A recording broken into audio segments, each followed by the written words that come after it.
خان صاحب، ماضی کو آپ کہتے ہیں بدلا نہیں جا سکتا، لیکن ماضی ایک تاریخ ہوتی ہے اور تاریخ کو جھٹلایا بھی نہیں جا سکتا، اور یہ بدقسمتی رہی ہے ملک کی کہ ہم نے ہمیشہ تاریخ کو جھٹلایا اور جس سے جو یہ کرائسس پیدا ہوتے گئے ہیں۔ آپ نے ذکر کیا کہ بسوں سے لوگوں کو نکال کر ان کے آئی ڈی کارڈ چیک کر کے ان کو گولیاں ماری جاتی ہے۔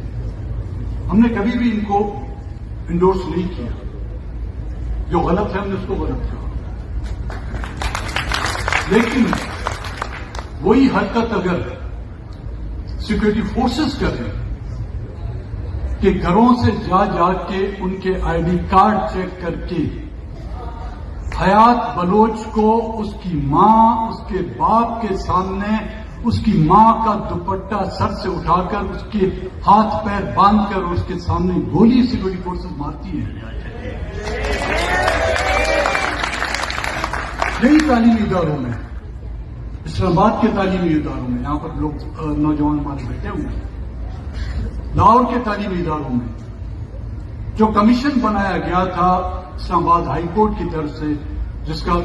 میں سربراہ تھا، اس کی رپورٹ آپ پڑھ کر دیکھیں کہ تعلیمی اداروں میں بلوچ اسٹوڈنٹس کی باقاعدہ پروفائلنگ ہو رہی ہے، اور اسلام آباد تعلیمی اداروں سے سیکورٹی فورسز کے لوگ ان کو ایز اے بلوچ اٹھا کر غائب کر دیتے تھے۔ چلو ان کو تو ان کی ہم مذمت کرتے ہیں، آپ ہی کرتے ہیں، ان کی بھی تو کوئی مذمت کرے،